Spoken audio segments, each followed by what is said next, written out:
بسم اللہ الرحمن الرحیم۔ سورہ بقرہ کا رکوع نمبر 21 اور دوسرے پارے کا رکوع نمبر 5 یہ آدھا ہو چکا تھا، اس کی تفسیر آدھی باقی ہے۔ تو یہاں سے انما حرم علیکم المیتۃ والدم ولحم الخنزیر وما اہل بہ لغیر اللہ، ان آیتوں کی رکوع تک، آخر رکوع تک تفسیر باقی تھی، وہ میں تفسیر انشاءاللہ اس ایپیسوڈ میں بیان کرتا ہوں، اور پھر اس میں جو ہمیں علمی نقطے جو پتہ چلتے ہیں، کچھ نقطوں کی باتیں، وہ انشاءاللہ میں مختصراً بیان کروں گا۔ انما حرم علیکم المیتۃ والدم، تمہارے اوپر اللہ نے صرف مردار کو حرام قرار دیا ہے۔ مشرکین نے اپنی طرف سے بہت سے جانوروں کو حرام کر دیا تھا نا، بتوں کے نام پہ چھوڑتے تھے، پچھلے ایپیسوڈ میں نے بتایا تھا۔ تو اللہ فرما رہے ہیں کہ اللہ نے تو صرف مردار کو حرام کیا ہے، خون کو حرام کیا ہے، لحم خنزیر کو، سور کے گوشت کو، وما اہل بہ لغیر اللہ، اور وہ جانور جس پر اللہ کے علاوہ کا نام لیا جائے اس کو حرام قرار دیا ہے۔ تو میں نے آپ سے یہ عرض کیا تھا کہ یہ جو قرآن کا صرف ہے، اس کا مطلب کیا ہوتا ہے؟ تو صرف کا مطلب یہ نہیں کہ صرف یہی حرام ہے، کتے بلی حرام نہیں ہے، بلکہ صرف کا مطلب یہ ہے کہ تم جن چیزوں کو حرام قرار دیتے ہو، یعنی کچھ چیزیں تو ایسی ہیں جن کو اے مشرکو تم بھی حرام سمجھتے ہو، ہم بھی حرام سمجھتے ہیں، جو ابراہیم علیہ السلام کے دین میں ہی حرام چلی آ رہی ہیں، جیسے کتا بلی، یہ چیزیں تو عرب حرام سمجھتے ہی تھے۔ تو ان میں سے جو ہمارے اور تمہارے درمیان مشترک چیزیں ہیں، ان میں سے یہ والی تو اللہ نے حرام قرار دی ہیں، جن کو تم نے خود سے اپنے طور پر حرام قرار دے دیا، وہ والی حرام نہیں ہے۔ یہ میں کافی تفصیل سے پچھلے ایپیسوڈ میں اس کی ڈیٹیل بیان کر چکا ہوں۔ تو اللہ نے فرمایا کہ بھئی صرف مردار حرام ہے، والدم، اور خون حرام ہے، یعنی یہ چیزیں تو تم حرام نہیں سمجھتے۔ ہوتا یہ تھا کہ مشرکین جو تھے نا، وہ مردار کھا لیا کرتے تھے۔ حضرت جعفر طیار رضی اللہ تعالی عنہ نے نجاشی کے سامنے جو تقریر کی تھی، اس تقریر میں نجاشی نے جب پوچھا کہ محمد صلی اللہ علیہ وسلم کون ہے، کیا دعویٰ ہے، تو حضرت جعفر طیار نے آپ صلی اللہ علیہ وسلم کی جو تعریف کی، اس میں یہ بھی بتایا کہ اے بادشاہ، اے شاہ، ہم مردار بھی کھا لیا کرتے تھے، تو ہمیں محمد صلی اللہ علیہ وسلم نے بتایا کہ یہ تم پر حرام ہے۔ تو یعنی کچھ حرام چیزیں ایسی تھیں جن کو مشرک بھی حرام سمجھتے، مسلمان بھی، کچھ چیزیں ایسی تھیں جن کو مشرکین نے حلال کر دیا تھا۔ تو اللہ تعالیٰ فرماتے ہیں جن کو تم نے حلال کر دیا ہے نا، ان میں یہ والی چیزیں حرام ہیں، باقی وہ سب چیزیں حلال ہیں جن کو تم خود سے حرام سمجھنا شروع کر دیا تم نے، جیسے جانوروں، بتوں کے نام پہ جانور چھوڑ کر اپنے اوپر حرام کر لیتے ہو، یہ ٹھیک عمل نہیں ہے۔ تو تم پر مردار حرام ہے۔ مردار کسے کہتے ہیں؟ مردار کہتے ہیں، اس کی تفسیر قرآن میں دوسرے مقام پر آئی ہے، والمنخنقۃ والموقوذۃ والمتردیۃ والنطیحۃ، چار قسم کے جانور۔ المتردیہ، وہ جانور جو اوپر سے گر کے ہلاک ہو، کسی بلندی سے گر کے۔ النطیحہ، وہ جانور جس کو کسی دوسرے جانور نے سینگ مارا ہو، ٹکر ماری اور وہ مر گیا ہو۔ والموقوذہ، وہ جانور جس کو پتھر مار کے ہلاک کیا گیا ہو۔ وما کیا ہے، المنخنقۃ، ہاں المنخنقہ، وہ جانور جس کا گلا گھونٹ کے مارا ہو۔ تو المنخنقہ، گلا گھونٹ کے مارا جانے والا جانور۔ المتردیہ، بلندی سے گر کے ہلاک ہونے والا جانور۔ النطیحہ، الموقوذہ، جس کو پتھر مارا گیا ہو، اور نطیحہ، جس کو کسی دوسرے جانور نے سینگ سے مارا ہو۔ خلاصہ یہ نکلا کہ کوئی بھی جانور کسی حادثے کے نتیجے میں مر جائے، یا یا طبعی موت مر جائے، تو وہ تو مردار میں ہے ہی داخل، اس کو تو سبھی مردار مانتے تھے۔ تو خود سے اس کی وفات ہو جائے، اس کی موت ہو جائے، تو وہ تمام کے تمام جانور اسلام میں مردار ہیں، اور صرف ایک ہی طریقہ ہے کہ ان کو اللہ کا نام لے کے ذبح کیا گیا ہو، جیسے کہ سورہ انعام میں آتا ہے وَلَا تَأْكُلُوا مِمَّا لَمْ يُذْكَرِ اسْمُ اللَّهِ عَلَيْهِ، وہ جانور جس پر اللہ کا نام نہ لیا گیا، اس جانور کو تمہیں کھانے کی اجازت نہیں ہے۔ تو اسلام کا ایک طے شدہ حکم ہے، تبھی ہم یہ کہتے ہیں مشینی ذبیحہ حلال نہیں ہے، جو آج کل برازیل میں اور مختلف ملکوں میں ایک مشین چلا دی جاتی ہے، مشینی بسم اللہ اللہ اکبر پڑھ رہی ہوتی ہے، تو یہ حرام نہیں ہے، کیونکہ اللہ کا نام کسی انسان نے لیا ہو تو، اور باقاعدہ اس کو پراپر طریقے سے ذبح کیا گیا۔ اس کے فقہی احکام بہت تفصیل طلب ہیں، جامعۃ الرشید کا ایک ادارہ ہے حلال فاؤنڈیشن، آپ گوگل پہ سرچ کریں گے تو وہ آ جائے گا. تو دنیا کے مختلف ملکوں میں حلال میٹ اور حلال جتنی بھی پروڈکٹ ہیں کھانے پینے کی، ان سے متعلق اس ادارے سے آپ کو بہت اچھی معلومات مل سکتی ہیں. ان کی کافی ریسرچ ہے دنیا میں. والدما، اور فرمایا خون بھی حرام ہے. ولحم الخنزیر، خنزیر کا گوشت بھی حرام ہے. وما اہل بہ لغیر اللہ، اس کا لفظی ترجمہ تو یہ ہے کہ وہ جانور جس پہ اللہ کے علاوہ کا نام لیا جائے. احلال کہتے ہیں بچہ جب پیدا ہوتا ہے نا تو فاستحل صارخاً، استحلال اور احلال کا ایک ہی مطلب ہے. وہ زور سے جب آواز مارتا ہے نا، چیخ مارتا ہے پیدائش کے بعد، تو اس عمل کو استحلال کہا جاتا ہے عربی میں. تو اہلا اکرما کی طرح، یعنی وہ جانور جس پہ اللہ کے علاوہ کا نام پکارا جائے. تو لفظی مطلب تو اس آیت کا یہی ہے کہ وہ جانور جس پہ اللہ کے علاوہ کا نام پکارا جائے. جیسے آپ جانور ذبح کرتے ہوئے نبی کا نام لیتے ہیں، کسی بت کا نام لیتے ہیں، کسی فرشتے کا نام لیتے ہیں، تو وہ جانور بھی مردار ہو جاتا ہے. لیکن یاد رکھیں اس آیت کے مفہوم میں صرف وہ جانور داخل نہیں ہے جس پہ اللہ کے علاوہ کا نام لیا جائے، بلکہ یہ ٹرم بن چکی تھی مشرکین میں. وہ جانور جو غیر اللہ کے نام پہ وقف کر دیا جائے اس کو بھی ما اہل بہ لغیر اللہ کہا جاتا ہے. یعنی بعض الفاظ ایسے ہوتے ہیں نا کہ لغت میں ڈکشنری میں اس کا معنی کچھ اور ہوتا ہے، لیکن پھر وہ ایک ٹرم بن جاتی ہے.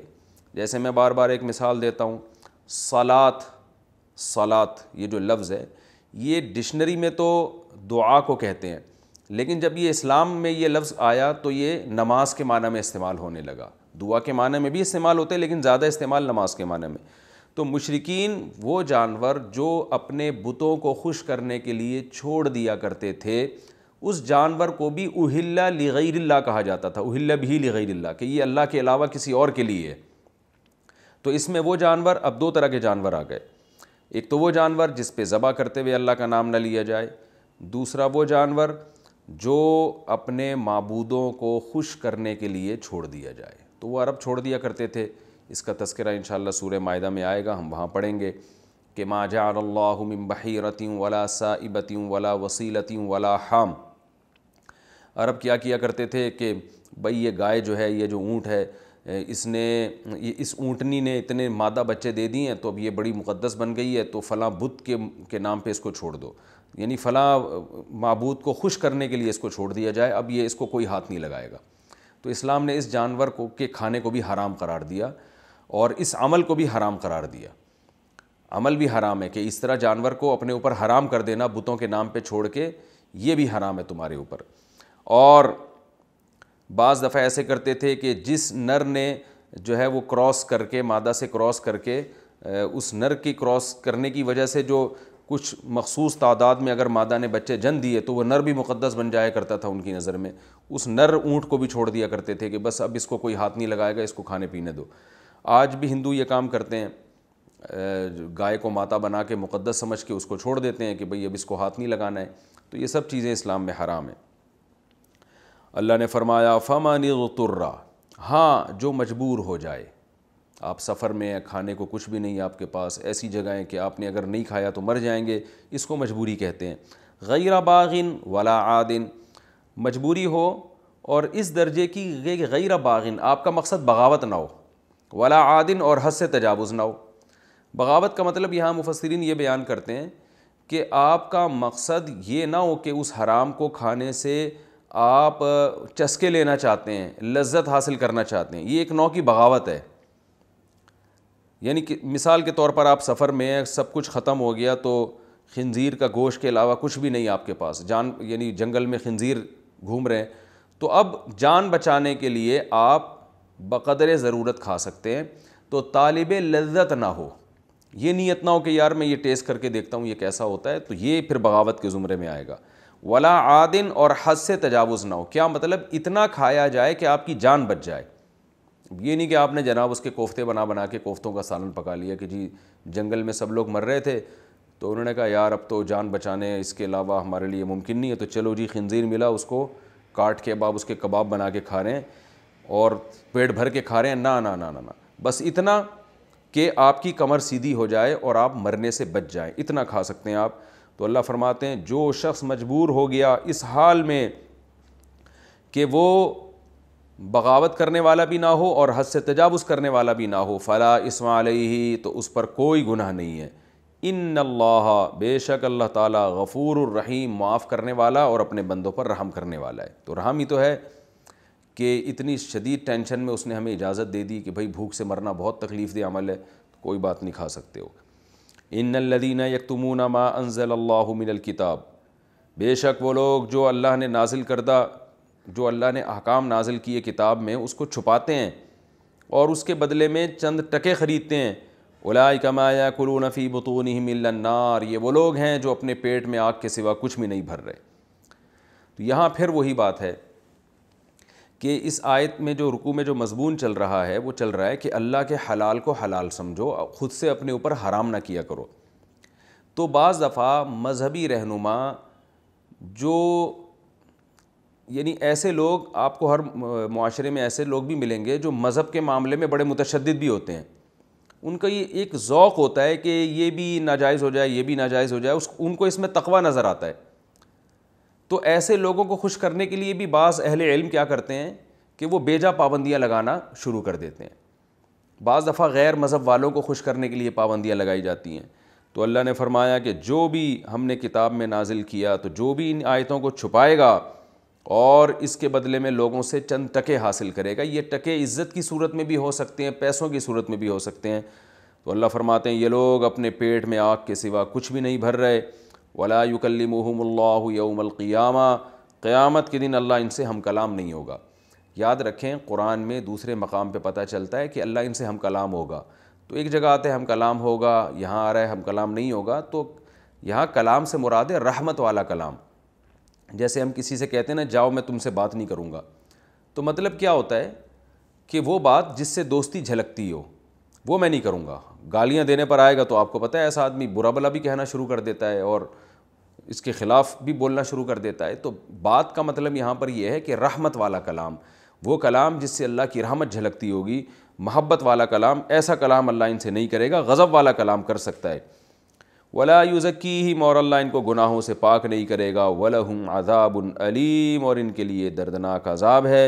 اولئک الذین اشتروا الضلالۃ بالہدی، یہ وہ لوگ ہیں جن کو اللہ نے علم دیا مگر انہوں نے ہدایت کے بدلے میں گمراہی کو خرید لیا۔ والعذاب بالمغفرہ، اور مغفرت کے بدلے میں عذاب خرید لیا انہوں نے۔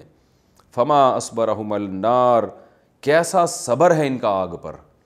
کتنی عجیب آیت ہے یہ، اور کیسے جہنم سے اللہ ہمیں ڈرنے کی ترغیب دے رہا ہے کہ وہ علماء یا وہ اہل علم جو اللہ کی آیات کو چھپاتے ہیں صرف لوگوں کو خوش کرنے کے لیے، تو اللہ فرماتے ہیں ان کو جہنم کی آگ پہ صبر کیسے آ گیا۔ ان کو تو پتہ ہے کہ اللہ کی آگ برحق ہے، ایک عامی آدمی، ایک جاہل آدمی ہو سکتا ہے اس کو نہ پتہ ہو، لیکن ان کو تو پتہ ہے کہ اللہ کی آگ کیسی ہے اور کیسے اللہ نے اپنے بندوں کو عذاب دیے ہیں۔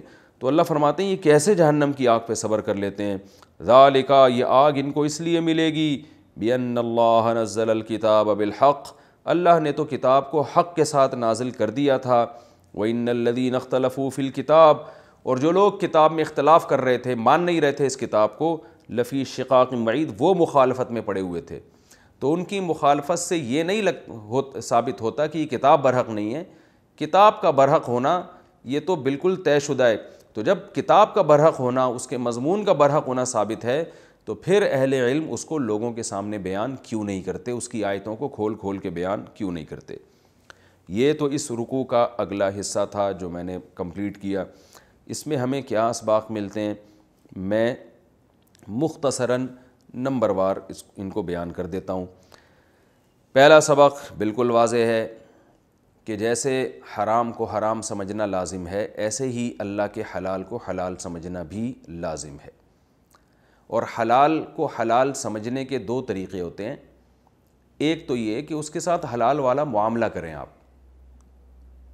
آپ اپنی کسی طبعی وجہ سے آپ اس حلال کو استعمال نہیں کر رہے تو وہ ایک الگ بات ہے، لیکن اگر کوئی اس حلال کا ارتکاب کر رہا ہے تو آپ اس پہ اعتراض نہ کریں، تو حلال کو مکمل حلال سمجھا جائے۔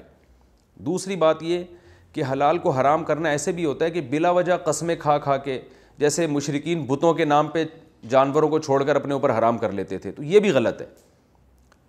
نبی صلی اللہ علیہ وسلم نے ایک مرتبہ یہ قسم اٹھا لی اپنی زوجہ کو خوش کرنے کے لیے کہ میں شہد نہیں کھاؤں گا، یہ تفصیلی واقعہ ہم انشاءاللہ 28ویں پارے میں پڑھیں گے۔ یا ایک روایت کے مطابق آپ نے قسم اٹھا لی کہ اپنی باندی کے قریب نہیں جاؤں گا میں، تو اس پہ اللہ تعالیٰ نے آیتیں نازل کی، لیما تحرم ما احل اللہ لک، جو چیز اللہ نے حلال کی اپنے اوپر کیوں حرام کر رہے ہیں قسم کھا کے؟ تو قسمیں کھا کے بھی چیزوں کو اپنے اوپر حرام کیا جاتا ہے، ٹھیک ہے نا، کہ ایک چیز نہ آپ کی صحت کے لیے نقصان دہ ہے، نہ گورنمنٹ کی طرف سے اس کے کھانے پر کوئی پابندی ہے، بلکہ گورنمنٹ کو بھی اجازت نہیں ہے کہ خام خواہ میں لوگوں پر پابندیاں لگائے۔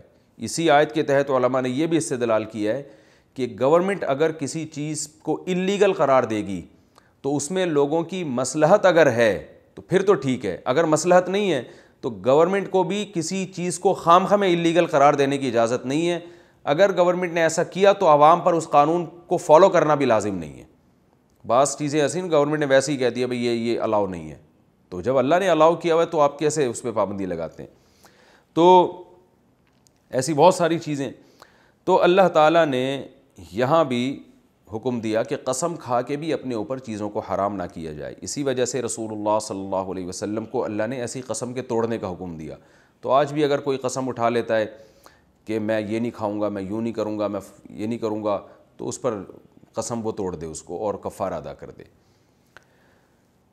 ایک تو یہ پتہ چلا۔ دوسری بات یہ پتہ چلی کہ اللہ نے شیطان کی یہ خصلت بیان کی ہے کہ شیطان برائی اور بے حیائی کا حکم دیتا ہے۔ یأمرکم بالسوء والفحشاء وان تقولوا علی اللہ ما لا تعلمون، تین چیزیں بتائی ہیں، برائی کا حکم، بے حیائی کا حکم، اور اللہ کی طرف وہ چیزیں منسوب کرنا جو اللہ نے نہیں کہی ہیں۔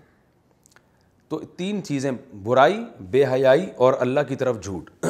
پہلی چیز کو تو سب مانتے ہیں کہ شیطان برائی کا حکم دیتا ہے، یہ تو سب کو پتہ ہے۔ دوسری چیز بے حیائی کا حکم دیتا ہے۔ آج ہمارے معاشرے میں بہت زیادہ بےہودگی اور بے حیائی پھیل رہی ہے، تو اب اس میں دو رائے نہیں ہو سکتی۔ جو لبرل لوگ ہیں نا، نام نہاد لبرلز، وہ اس بے حیائی کی بہت ساری دلیلیں دیں گے کہ ایکچولی کسی معاشرے میں جب عورت کو بہت ہی پردے میں آپ پابند کریں گے تو اس معاشرے میں عورت گھٹن سے مر جائے گی وغیرہ وغیرہ، اتنے الٹ پٹانگ، عورت کو مردوں کے شانہ بشانہ آنا چاہیے۔ تو اسلام نے اس کے خلاف دلائل نہیں دیے، سیدھا سیدھا کہہ دیا کہ بے حیائی کی طرف کوئی بھی دعوت دے رہا ہے تو وہ شیطان کی دعوت ہے، اس میں تمہارا فائدہ نہیں ہو سکتا۔ تو ہمارے لیے دو رائے نہیں ہے، ہمارا حکم جو اللہ کا حکم ہے وہ یہی ہے کہ عورت کو پردہ کرنا بہرحال پڑے گا، اور ہر وہ چیز جس کو جو بے حیائی کی طرف لے کر جائے وہ اسلام میں ناجائز اور حرام ہے۔ اور تیسری چیز، اللہ کی طرف وہ چیزیں منسوب کرنا جو اللہ نے نہیں کہی ہیں۔ دیکھیے مشرکین اللہ کی طرف یہ نہیں کہتے تھے کہ یہ چیز اللہ نے حرام کی ہے، یہ چیز اللہ نے جائز کی، ایسا نہیں کہتے تھے، عمل ایسا کرتے تھے جس سے حلال حرام ہو جائے اور حرام حلال ہو جائے۔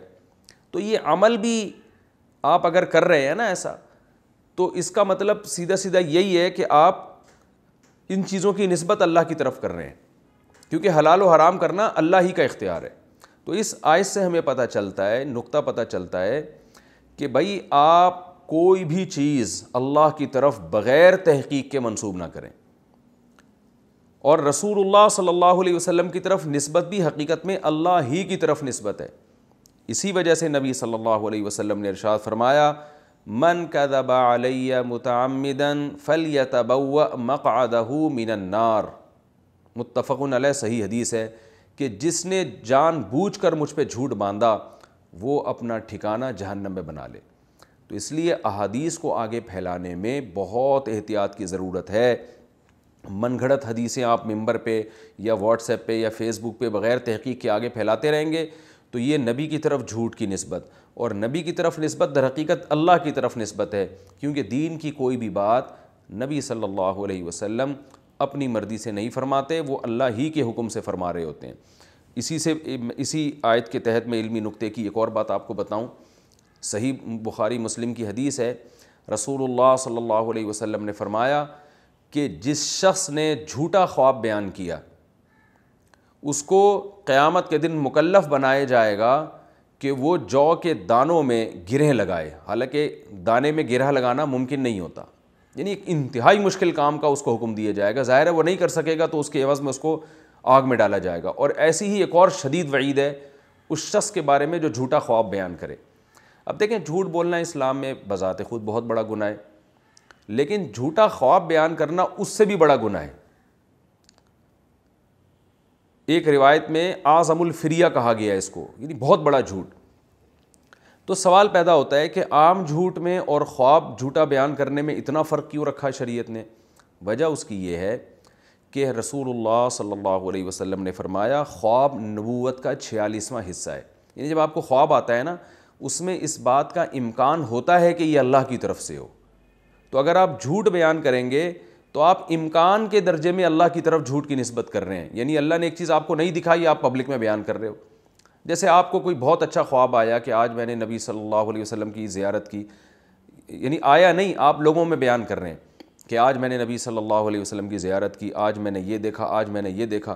جب لوگ یہ خواب سنیں گے تو عقیدت میں جھومیں گے، لوگ سمجھیں گے بھائی عین ممکن ہے اللہ کی طرف سے ہمارے حضرت جی کو خوشخبریاں مل رہی ہوں، حالانکہ آپ نے وہ چیز دیکھی نہیں ہے۔ تو لوگ اس کی نسبت کریں گے اللہ کی طرف کہ اللہ اس کو نواز رہا ہے۔ تو اس لیے یاد رکھیں کہ جھوٹا خواب بیان کرنا بھی اسلام میں عام جھوٹ کی نسبت زیادہ بڑا جرم ہے، کیونکہ خواب میں امکان کے درجے میں نسبت اللہ کی طرف سے ہو سکتی ہے، یعنی اس بات کا امکان ہوتا ہے کہ یہ اللہ کی طرف سے ہے۔ تو جب آپ جھوٹ بیان کر رہے ہیں تو گویا امکان کے درجے میں بھی آپ نے اللہ کی طرف جھوٹ کی نسبت کر دی ہے، ایک چیز جو اللہ نے دکھائی نہیں آپ وہ لوگوں کو بتا رہے ہیں۔ تو اس میں وحی کا 46واں حصہ ہے، یعنی وحی سے اس کی مناسبت ہے۔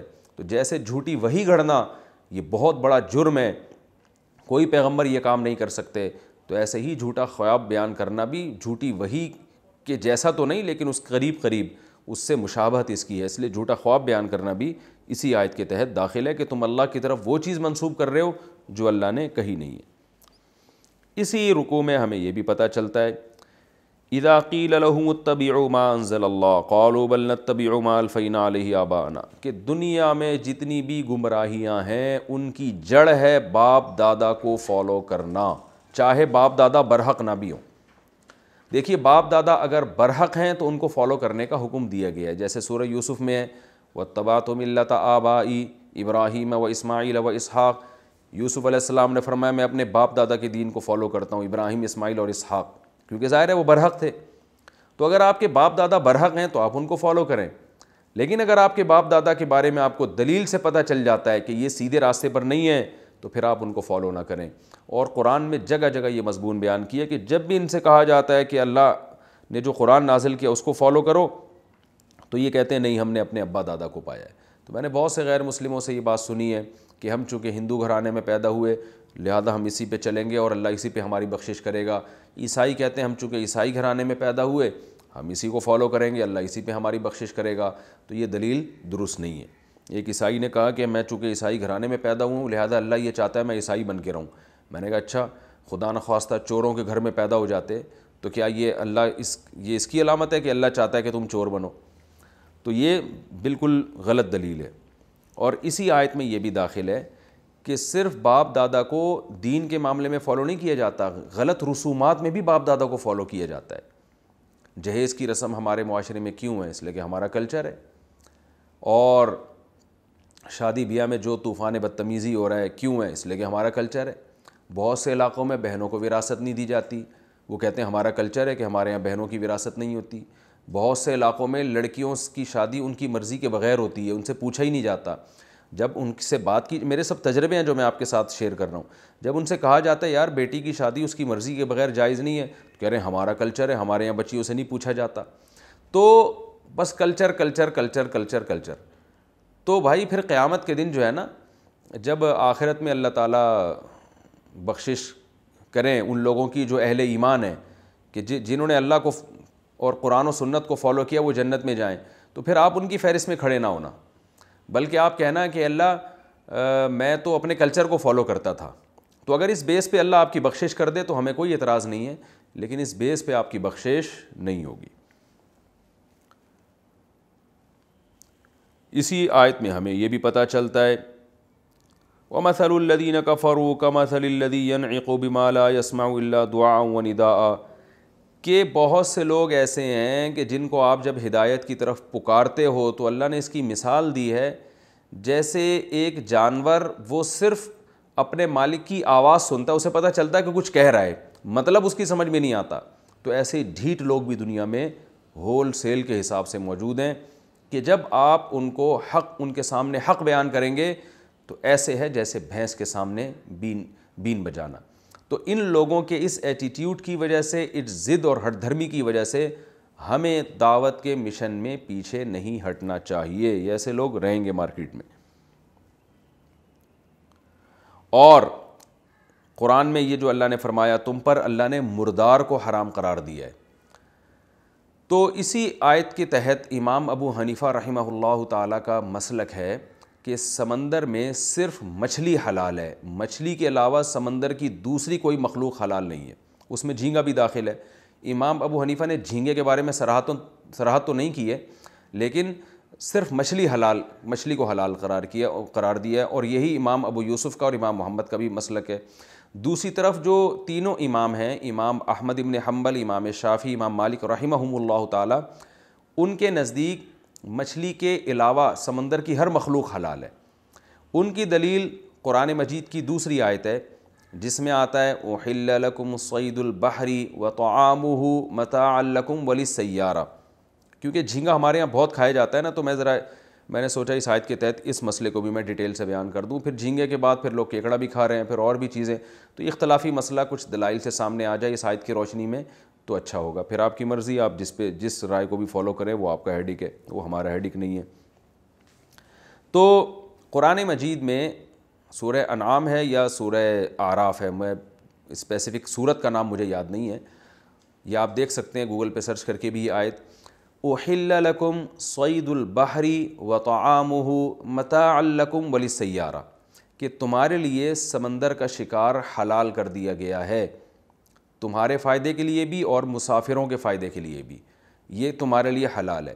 اس آیت کی روشنی میں امام مالک، امام احمد ابن حنبل اور امام شافعی رحمہم اللہ تعالی، ان تینوں بڑے بڑے اماموں کی رائے یہ ہے اس آیت کی روشنی میں کہ سمندر کی ہر مخلوق حلال ہے. کیونکہ جب شکار حلال ہے تو ظاہر ہے کھانا بھی حلال ہوگا، تو اس لیے وہ کہتے ہیں ہر چیز سمندر کی کھانا جائز ہے.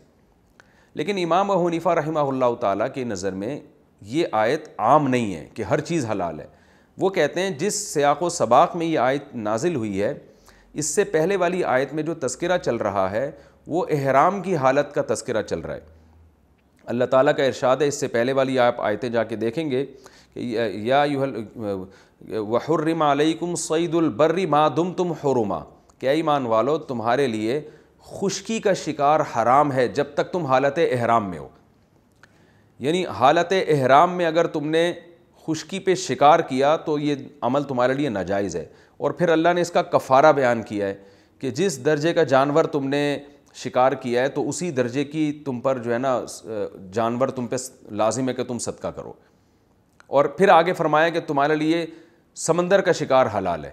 تو وہ بتاتے ہیں کہ یہاں یہ نہیں کہ سمندر کی ہر چیز حلال ہے، بلکہ اصل میں اس آیت میں یہ بتایا جا رہا ہے کہ احرام کی جو پابندیاں ہیں ان پابندیوں کی وجہ سے جو شکار حرام ہوتا ہے وہ صرف خشکی کا حرام ہوتا ہے، سمندر کا حرام نہیں ہوتا.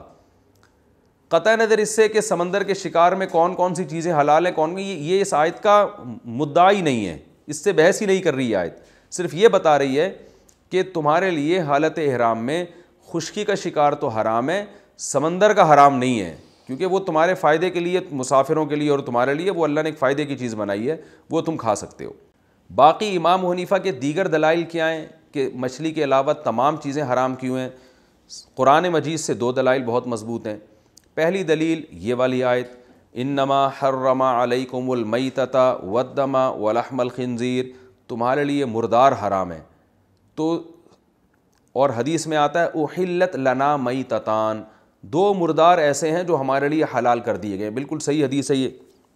السمک والجراد، آپ صلی اللہ علیہ وسلم نے فرمایا ایک مچھلی اور ایک ٹڈی. یہ ٹڈی ایک جو نہیں، جو ٹڈی دل جسے کہتے ہیں، دل جو کھیتوں کو چٹ کر جاتی ہے، یہ ٹڈی مردار ہونے کے باوجود حلال ہے اور مچھلی حلال ہے.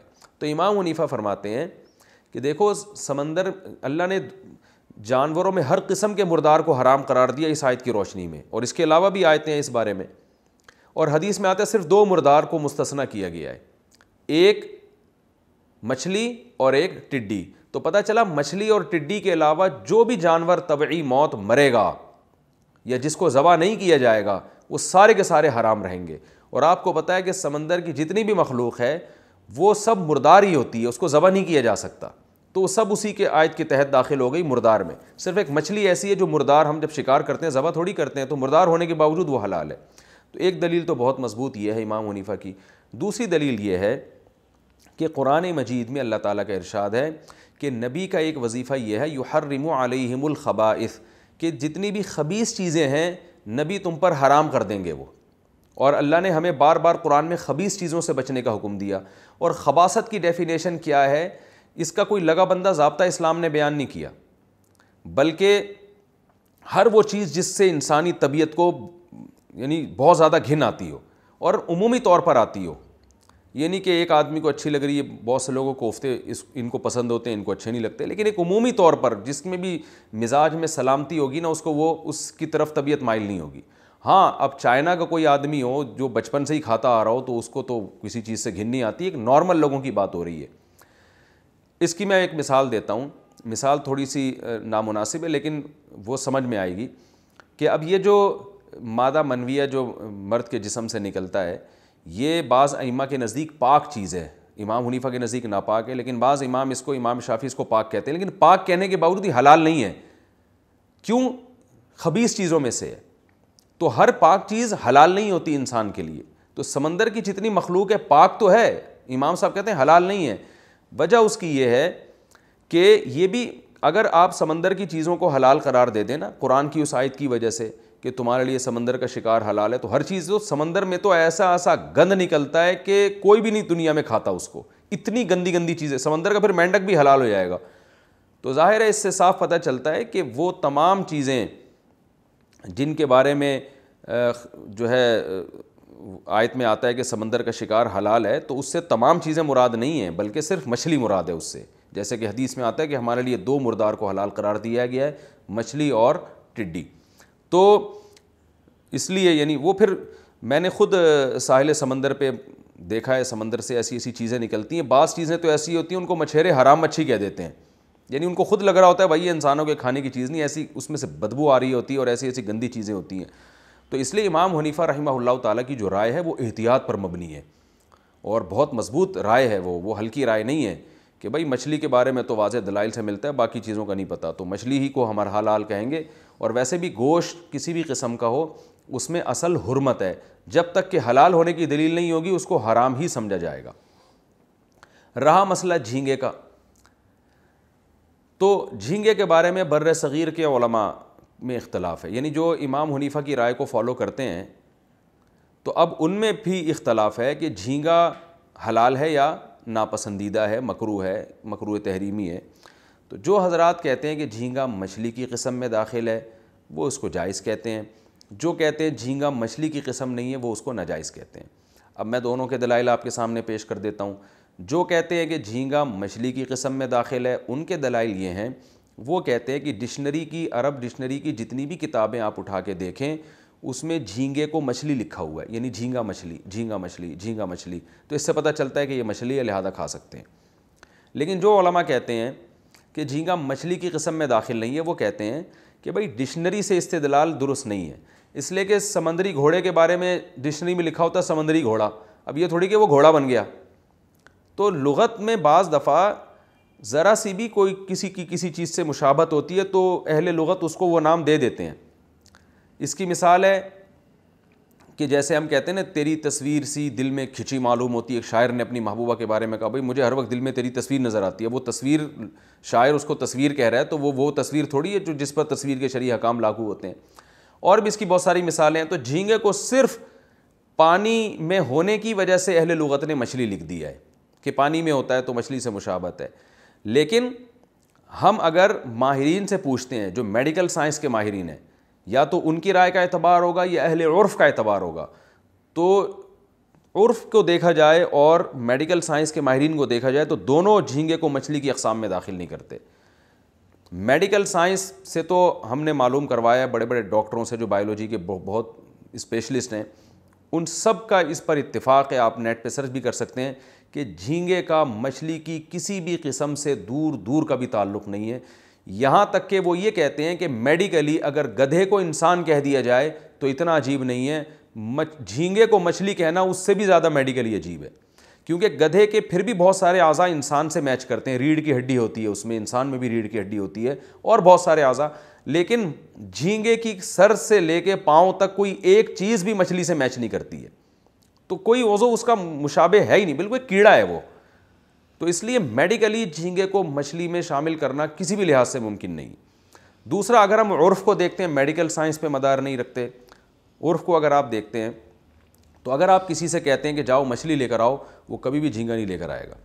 وہ مچھلی کی بہت ساری قسموں میں سے کوئی بھی مچھلی لے آئے گا، ہیرا مچھی ہے اور ڈانگرا مچھی ہے اور پاپلیٹ ہے اور کالا پاپلیٹ اور سفید پاپلیٹ اور دھوتر ہے اور سرمئی ہے. پتہ نہیں کراچی میں تو آپ کو پتہ ہے کہ اتنی ساری اقسام ہیں مچھلیوں کی، تو کوئی بھی اٹھا کے لے آئے گا، آپ کو اعتراض نہیں ہوگا. لیکن اگر وہ جھینگا لائے گا تو آپ کہو گے بھائی میں مچھلی کھاتا آپ کو. تو عرف میں بھی اگر کوئی قسم اٹھاتا ہے کہ میں مچھلی نہیں کھاؤں گا تو جھینگا کھانے سے قسم نہیں ٹوٹے گی اس کی.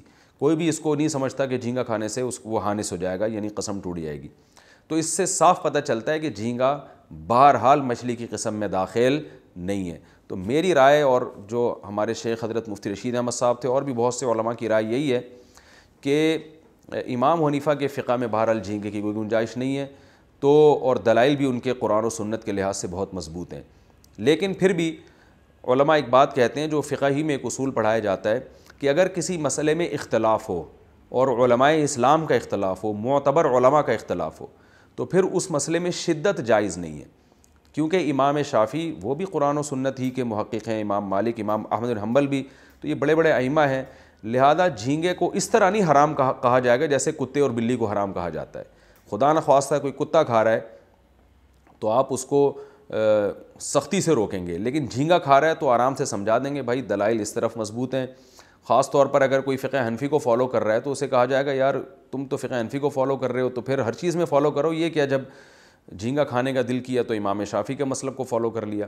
تو اس طرح سے محبت سے سمجھایا جائے گا، چھوڑ دے ٹھیک ہے، نہیں چھوڑے تو بھی ٹھیک ہے. تو ایک مسئلہ تو اس میں شدت جائز نہیں ہے. دوسرا مسئلہ یہ ہے کہ اس کی تجارت جائز ہے، کیونکہ یہ چاروں اماموں کے نزدیک بالاتفاق حرام نہیں ہے. تو کوئی بھی ایسی چیز جس میں چاروں اماموں میں سے کسی ایک کا اختلاف ہوتا ہے تو پھر خود فقہ میں ایک اصول ہے کہ اس کا بزنس بہرحال جائز ہوتا ہے، کیونکہ اہل اسلام کا ایک بہت بڑا طبقہ اس کو جائز سمجھ کے کھاتا ہے، تو اس کے حرام ہونے پر اتفاق نہیں ہے.